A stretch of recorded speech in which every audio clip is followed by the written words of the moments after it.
Hello, my name is Armando Longoria. I'm running for City Council in Dinuba, California.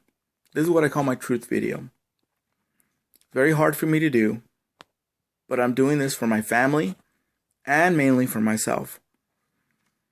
When I started running, Scott Harness came to my house yelling and screaming that he hated Mark Wallace. I didn't even know where Mark lived at, pointing at his house. I hate that man. That he's with the Cochrans, that the Cochrans are bad people. I asked him why. He says all they do is steal money from kids, and that he was part of the PTA, and him and four other people were part of putting her in prison or in jail. I don't know what came out of that, but he was yelling and screaming at the air, that jumping up and down. My kids thought it was funny because he had so much emotion into it, jumping up and down, pointing at Mark, yelling, "I hate that man, I hate that man, and I hate the Cochrans because all they do is steal money from kids." After that time, he asked me to go over there and say this and that about the Cochrans, and I said, you know what, I'll look into it. I'll look into it. I went to my Uncle Paul Espinosa, and I asked him about the Cochrans, if he knew who they were. He said yes. And I told him what Scott had said, and he said, that has nothing to do with me. That's not my campaign. So I let it go. A few weeks later, a girl in PTO of Roosevelt School was a Cochran, and I had not even asked anything about anyone, but yet her husband came up to me saying I was talking stuff about her, that he wanted to fight me, and I told him, I have receipts, and she took the money, and we didn't know how much money we made because I needed to get my money back, because I had receipts, and I finally let it go because I didn't want a problem, but I told him that I want to know how much money I made in a snow cone sale, and when he looked at me, he was very puzzled. I don't think I think he saw I didn't really know who she was. I didn't meet her till I think a year later, and I feel bad because I know now that she believed that I had said something bad about her, but I wouldn't do that to somebody because that would just be wrong to accuse somebody without proof. Scott did bring paper clippings of a girl named Cochran. I want to see the picture. It wasn't the same girl.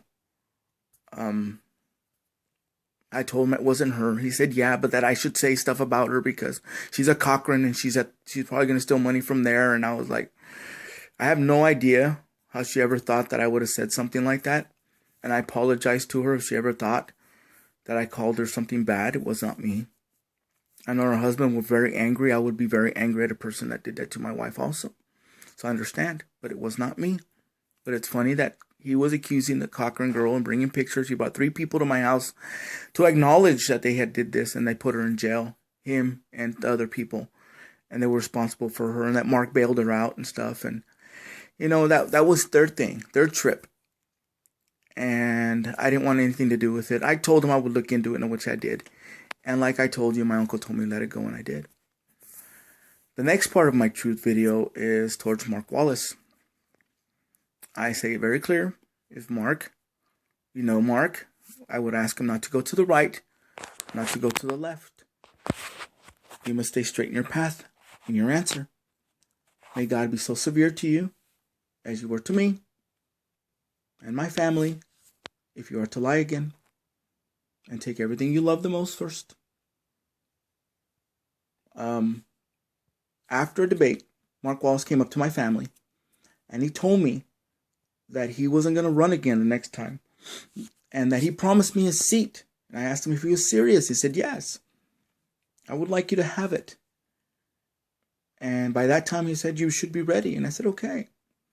And he shook my hand, shook my wife's and my son and my daughter's hand, and he promised, most of all to my son and my daughter, that I would take his seat. And I was happy because it was new to me, and it was very hard to me because I didn't understand how things were going. The second time, I went to his house. A lot of people don't know I went to his house after the election, and we yelled and screamed at each other for about a good 20 minutes to get all the energy out. And when he asked me why I was here, and I said, well, you told me that you would let me get your seat the next time. Were you serious or were you playing around? He said, no, I was serious. And so I was talking to him about my life. And I told him I'm a good man. And we prayed together, and he hugged me. And, we got so emotional. God was there because you can feel him when he's around you. And he promised, and he gave me his word that he would give me the seat. And he shook my hand again, and he gave me another hug, and I left. Now, the funny thing, God, is he's very, very, how can you say it, vast in what he does. And my back got hurt. I picked up a rock of 7 pounds and it threw my back out. For 4 years, I was in pain. I could not move around too much for 4 years. I was hurting a lot. I prayed to God for over 4 years and a half. I let my hair grow, as our faith decrees that we should pray to God in a certain way. And I am amazed that he answered my prayer.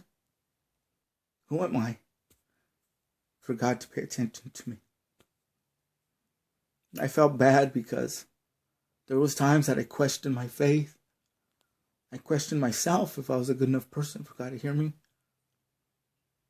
Maybe I did too much bad in the world, I said, to God for even to look at me or think about me. But he did. He heard me. And when he hears you, you're just in awe for a year. I'm still in awe, and it feels like it was yesterday. That was years ago. And I'm running with my kids. I play basketball with my son. God allows me to have a tea party with my daughter without sitting on the floor and laying down. I could sit down in those crazy little chairs if I wanted to. My daughter plays basketball. She wants me to teach her to shoot. My son plays football. We catch the ball. We go work out together, me and my son. That's what God has given to me. By him answering my prayer. So I asked Mark not to go to the right, not to go to the left. Answer the question, why you lied. Answer the question, did you or did you not shake my hand twice and promised you would give me your seat?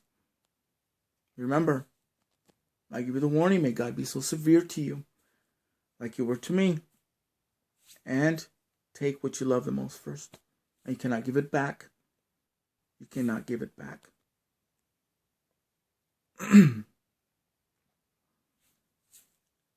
It's hard, Mark.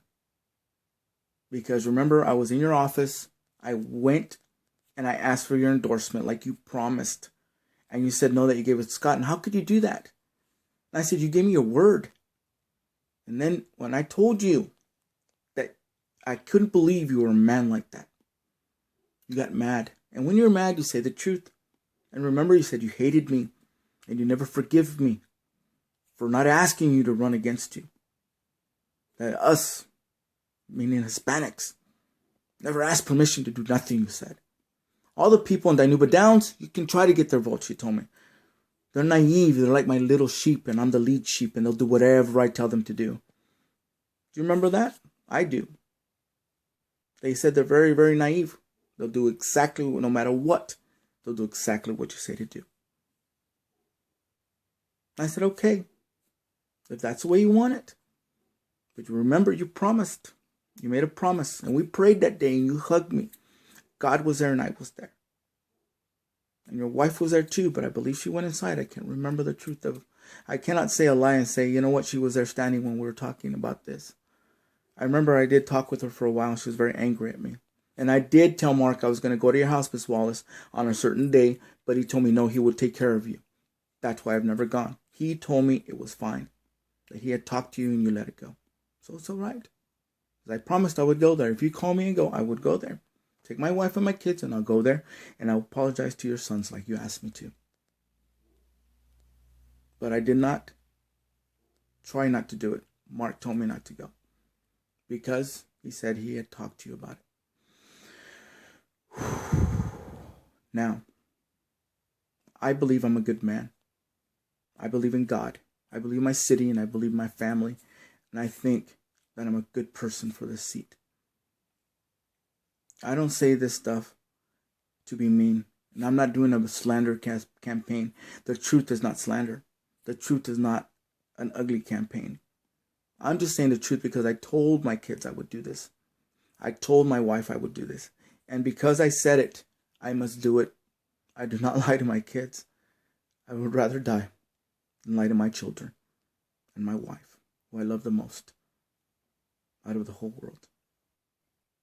But the most person I love out of the whole universe is my God. So I tell everybody, I have my word. I was raised by people that told me, if you lie, we'll never believe you again. My dad told me, if they take everything from you, they could take your house, your money, your clothes. You could be naked. But if you have your word, you are a man. And I have my word. People know that. You know, my son is a good person. My daughter's a person who knows me. He was in the cadets. And they loved him. He's a good boy.